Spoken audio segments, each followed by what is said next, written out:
mga sakit, hindi kami So, ikaw manong Juan, Sino Manuel, nagpapagaling sa inyo? Kami lang po nagagamot sa mga anak namin. Kaya hindi kami nakapagpagamot sa ganun. Taga saan ka sa Juan? Masbate? Saan sa Masbate? uso. Kaya ang tao ay gumawa ng napakaraming reliyon dahil bigyan ng laya ng Diyos ang tao na pumili kung anong gusto niya.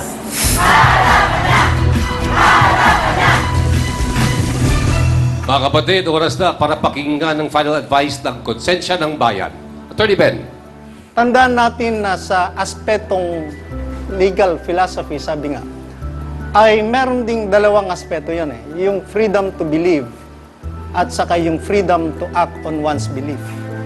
Na ibig sabihin yung kalayaan upang ikaw ay maniwala o sumampalataya. At yan ay absolute. Ibig sabihin hanggat nananatili yung paniniwalang yon, yung pagsampalatayang yon sa iyong kaisipan, ay walang kang nalalabag na batas. Subalit, yung freedom to act on one's belief na sinasabi, ibig sabihin, kapag yung pananampalataya mo o yung iyong paniniwala ay isinagawa mo na at mayroon ng direct overt act na sinasabi, at kapag yung mga gawang yon ay meron ka ng nalalabag na batas, doon ngayon papasok ang pagpapasaklaw mo sa batas ng tao.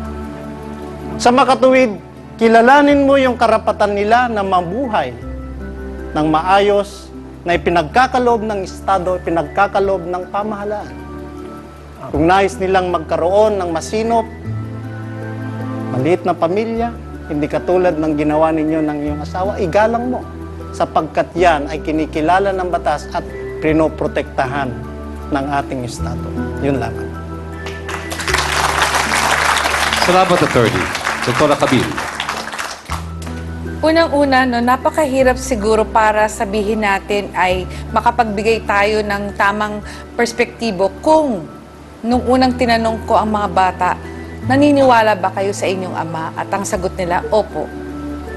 Kung ganito ang paniniwala, paano ang gagawin natin? Tapos, nang tinanong ko rin kayo, nagsisimba ba kayo?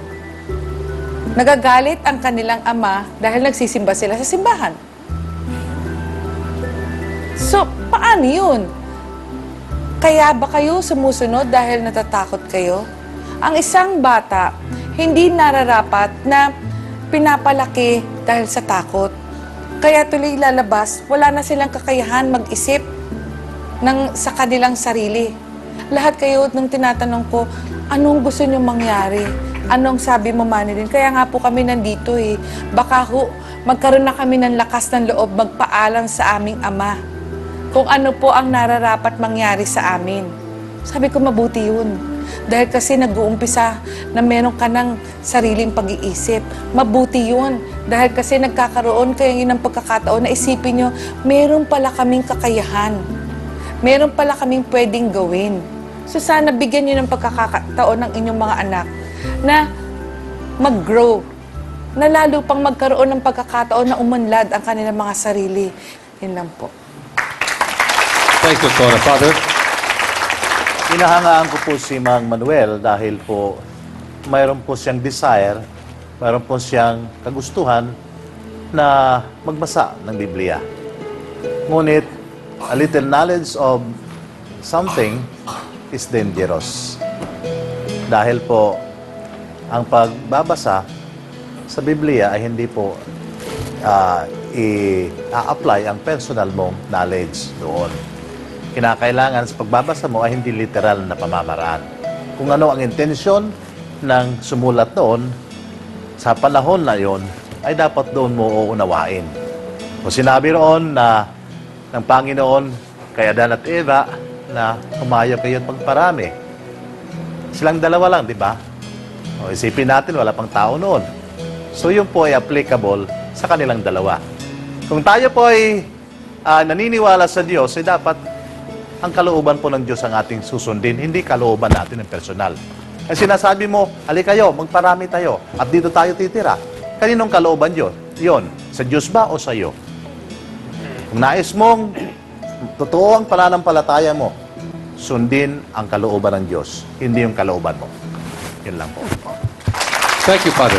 Salamat po, Father. Siguro po, bilang ina po, ang masasabi ko lang po sa inyo, Aling Amelie, nakikita niyo naman po ang kagustuhan ng mga anak niyo na madiskubre ang buhay.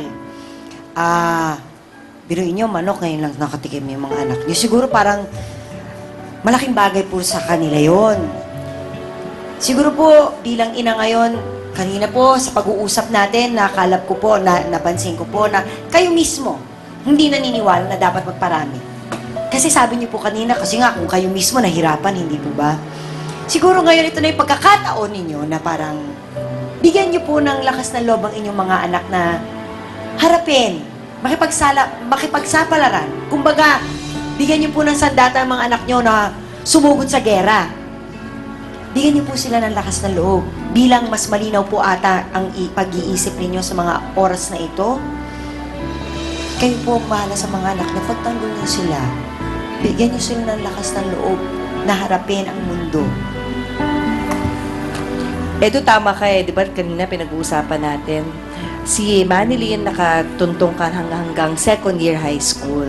Marami naman trabaho na basta qualification mo, nakatuntong ka hanggang second year high school, tatanggapin ka sa mga kumpanya na yon. Maghanap ka lang, sabi nga ni Jelly, basta alam mo lang yung mga options mo, makakahanap ka ng trabaho. So sana dito sa Face the People, matulungan natin sila, yung sa job hunters. Kung wala kayong access sa mga dyaryo, kayo ba'y bumibili man lang ng dyaryo para nakikita nyo kung ano yung mga job openings? Wala. So yung mga ganung simpleng bagay, baka makatulong kami sa inyo para alam nyo kung saan kayo pwedeng mag-apply ng mga trabaho na hindi kailangan nakapagtapos kayo ng kolehiyo. Kasi gusto namin sana dito sa Face the People, matulungan kayo, maabot nyo yung mga pangarap ninyo para hindi yung nandun lang kayo sa maliit na mundong kinalakihan nyo at kinagisnan ninyo. Taong bayan, ito na, final round na ng ating botohan at ibahin po natin ang tanong.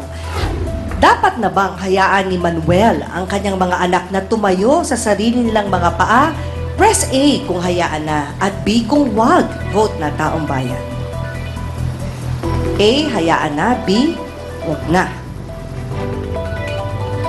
Ito na po ang resulta. Mang Manuel, ang sabi po ng taong bayan, 97%.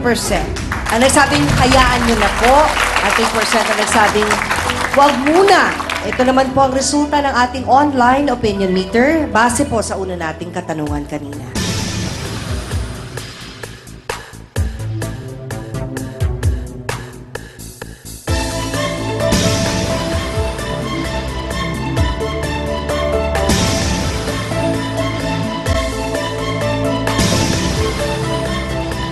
Manuel, narinig niyo na po ang opinion ng lahat. Oras na para ikaw naman ang magdesisyon. Mang Manuel, it's time to face the people.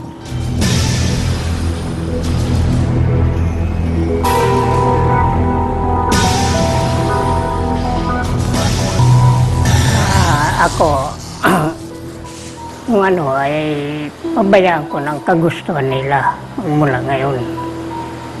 Hindi ko na sila papakialaman sa gusto at makialam lang ako doon sa hindi tama na gawain nila. Yun lang pakialaman ko. Ay, thank you, Mang Manuel. Salamat naman Alam sa na daw siya sa Diyos. mga di tamang gawain at baka mamaya anong judgment niya sa Oo hindi nga. tamang gawain. Oo Pero nga, ano step by step, step by step. Yan. Tulungan ho natin magkaroon ng magandang kinabukasan. Yes. Bigyan natin sila ng pagkakataon na mangarap. Ngayong narinig niya to, Siyempre, marami pa kayong pag-uusapan, no? Pero anong masasabi ninyo? Kayo ba ay may plano? Umpisahan natin kay Leslie. Gusto ko pong, yun nga, hiwalay na kami ng bahay. Hiwalay na kami sa magulang namin. Para matuto kami sa sarili namin pa. Tumayo sa sarili namin pa. Magiging mahirap, pero kailangan mong gawin. kailangan gawin. Ikaw, Manilyn. Gusto ko rin pong may walay sa kanila kasi kailangan din namin ng kailangan din namin siguro ng panahon na para magawa namin yung mga hindi namin nagawa noon. Ikaw, Vicente. Ako rin po. Parang paplano ako na rin pong lumayo. Pag-iisipan ko pa. Pag-isipan nyo, bago kayo lumayo, planuhin nyo muna ha. Kasi may mga, kayong dalawa, may mga anak kayo. Pag-isipan nyo muna, siguraduhin nyo na syempre, pag alis nyo, meron kayong pupuntahan. Alam niyo kung meron kayong tamang ginawa, Mang Manuel, meron kayong mga mababait na anak. Oo Ibig sabihin, nga, meron kayong napakaswerte. tamang ginawa dahil may respeto sa inyong mga anak ninyo eh. Oo. Okay, well, maraming salamat sa ating mga bisita ngayong umaga na sina Manuel, Leslyn, Amelie, Manilyn at Vicente. At mula po kay Edu, para po kahit minsan sa buhay ni na Vicente, Leslyn at Manilyn at pati ng kanilang mga kinakasama, sila po ay makakaranas na tumigil muna overnight sa isang hotel. Kung para ma-experience nila, di ba, ang kuryente, ang aircon, malinis na banyo, TV. dumadaloy na tubig mula sa gripo, yung little comforts ba para sa... Now, we all take for granted, pero yes. sila po ay mararanasan nila. Di paparanas din sa kanila ang kumain sa labas, mamasyal sa mall. Yeah, manood ng sine. Yes! Maraming salamat kay paring Edu. Thank you, pare Koy.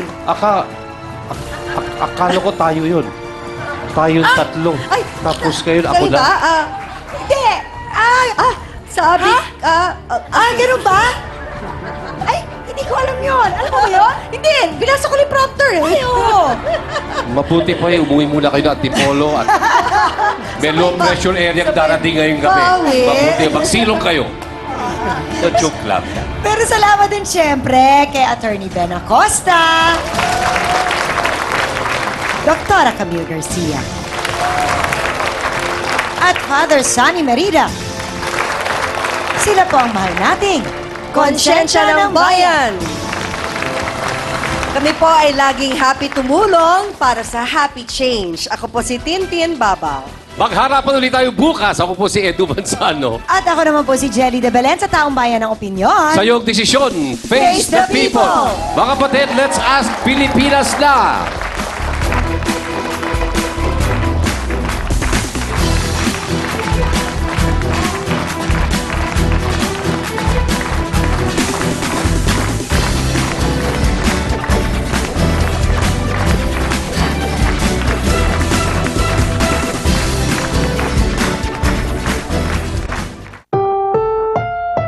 Ang susunod na programa ay rated PG, patnubay at